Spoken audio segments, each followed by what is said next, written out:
सबसे पहले आप सबों को शुभ संध्या। जैसा कि जानकारी में है, हम लोग करेंट को देख रहे थे गुड मॉर्निंग फैक्ट में। पीछे चल रहे हैं 1 जनवरी के उपलक्ष्य में। तो और पुनः जहाँ तक हमने किया था 27 दिसंबर तक हमने तो आप तक पहुँचाया था, और उसके बाद फिर अगले 1-2 दिनों में उस पार्ट्स को पूरा कर लेंगे जो छूट गया। इसी कड़ी में हम लोग करेंट अफेयर्स 28 दिसंबर को लेकर आगे बढ़ रहे हैं। पहला काफ़ी इम्पॉर्टेंट है, खासकर बिहार के कॉन्टेक्स्ट में। पहली महिला निदेशिका CISF की जो पैरामिलिट्री फोर्स है, जो को सिक्योरिटी प्रदान करता है, ये संयोग से बिहार की दरभंगा की रहने वाली हैं। आप लोग जानते ही होंगे। हीना सिंह एक इम्पॉर्टेंट भी है के दृष्टि, तो ध्यान रखिए। दूसरा है why Bharat matter. Why Bharat matter नामक पुस्तक किसने लिखी? वाई भारत मैटर नामक पुस्तक एस जयशंकर ने लिखा है। ये भी ध्यान में रखने का प्रयास करिएगा। ये भी एक इम्पॉर्टेंट फैक्ट में से है और चर्चित फैक्ट में से। याद है, वर्ल्ड रैपिड चेस चैंपियनशिप में भारत की किस महिला खिलाड़ी ने रजत पदक जीता है? तो कोनोरू हम्पी। बाकी ये सभी खिलाड़ी टेनिस से चेस से जुड़ी हुई हैं, तो ध्यान रखिएगा। कभी कभी इस तरह के भी क्वेश्चंस पूछे जाते हैं कि कौन खिलाड़ी किस खेल से जुड़ा हुआ है। कोनोरू हम्पी भी इम्पॉर्टेंट है, जिस पर नजर रखनी। इसके अलावा वाइब्रेंट भद्रवाह सबका आयोजन कहाँ पे किया गया है? तो वाइब्रेंट भद्रवाह सबका आयोजन जम्मू कश्मीर में किया गया है, जिसे आप ध्यान में करके रख सकते। केंद्रीय रिजर्व पुलिस से तो हो ही गई है, हीना सिंह। हाल ही में किस देश ने guided multi launch rocket system Fateh 2 का परीक्षण किया है? तो याद रखिएगा, पाकिस्तान है। ये आंसर पाकिस्तान है, जो ध्यान में रखिए।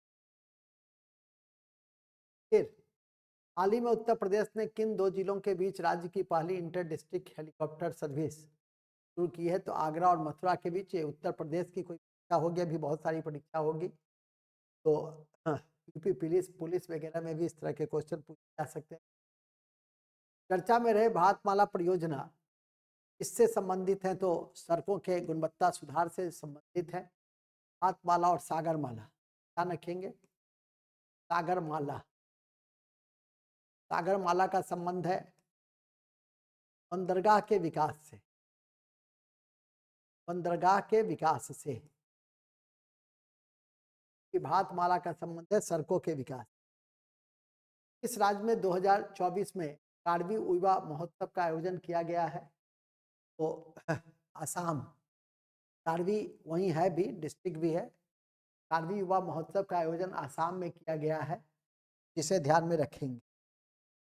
हाल ही में अयोध्या अंतर्राष्ट्रीय हवाई अड्डे का नाम जो काफी चर्चित रहा है, तो सब याद ही होगा, महर्षि वाल्मीकि के नाम पर रखा गया है, तो ध्यान रखेंगे। इसके अलावा थैंक यू। तो ये आपके 22 तारीख के आसपास के जो महत्वपूर्ण फैक्ट हैं उसको नजर रखिएगा। इसके अलावा 4-5 संभावित तथ्यों को आप लोग लिख सकते हैं, परीक्षा की दृष्टि से महत्वपूर्ण है। उस 4-5 में एक है, प्रथम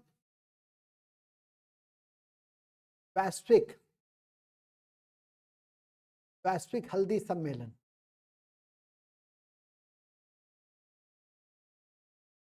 हल्दी सम्मेलन को ध्यान में रखिएगा कि मुंबई में हुआ, मुंबई महाराष्ट्र में हुआ, तो इसे ध्यान रखेंगे। दूसरा है आपका कि विश्व कॉफी सम्मेलन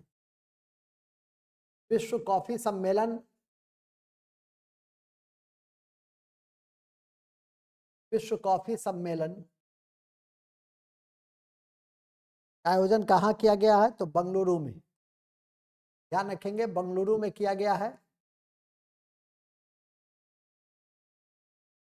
इसके अलावा परीक्षा के दृष्टि से ये भी ध्यान रखेंगे, हालांकि ये जो ब्रांड एम्बेसडर हैं वो रोहन बोपन्ना है, जो टेनिस के खिलाड़ी हैं प्रसिद्ध, तो ध्यान रख सकते हैं। वीरांगना दुर्गावती टाइगर रिजर्व, ऐसे भी ध्यान रख सकते हैं इनको को। दुर्गावती गरकटंगा की राजकुमारी थी। टाइगर रिजर्व कहाँ है, कहाँ एस्टेब्लिश किया गया है, तो मध्य प्रदेश, जो टाइगर स्टेट के रूप में ही मध्य प्रदेश को हम लोग जानते हैं। सबसे ज्यादा बाघों की संख्या भी, सबसे ज्यादा वन भी मध्य प्रदेश में है, तो स्वाभाविक है कि उसे आप याद करके रख सकते हैं। ये सब परीक्षा के दृष्टि से महत्वपूर्ण है। इसके अलावा 2-3 और भी बिंदु को आप लिख लीजिए, अच्छा रहेगा। नेक्स्ट है वैश्विक नवाचार सूचकांक, जो है वो कौन सी संस्था जारी करती है? वैश्विक सब संभावित तथ्य है, नवाचार सूचकांक, नवाचार सूचकांक,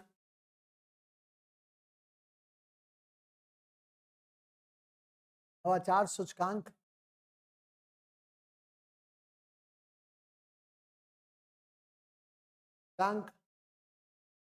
वाइपो जारी करता है। वाइपो मतलब का मुख्यालय है जेनेवा। वाइपो का अर्थ होता है वर्ल्ड इंटेलेक्चुअल प्रॉपर्टी ऑर्गेनाइजेशन। तो इसको ध्यान में रख सकते हैं, ये आपकी परीक्षा के दृष्टि से काफी महत्वपूर्ण है। और इसके अलावा छोटे बिंदु में आप लोग को आज मैंने भेजा भी था और काफी इंपॉर्टेंट फैक्ट है, और वो है कि ब्रिक्स सम्मेलन में सऊदी अरब सहित 5 नए सदस्य जुड़े हैं। तो लिख देंगे कि ब्रिक्स सम्मेलन में, ब्रिक्स संगठन में पहले जो 5 सदस्य थे, अब नए सदस्य में सऊदी अरब, दूसरा सऊदी अरब के अलावा ईरान, इथोपिया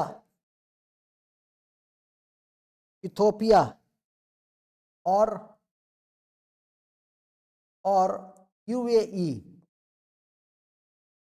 यूएई एवं मिस्र, ये 5 नए देश जुड़े हैं, जो ध्यान में रखिएगा, ये परीक्षा के दृष्टि से काफी महत्वपूर्ण है।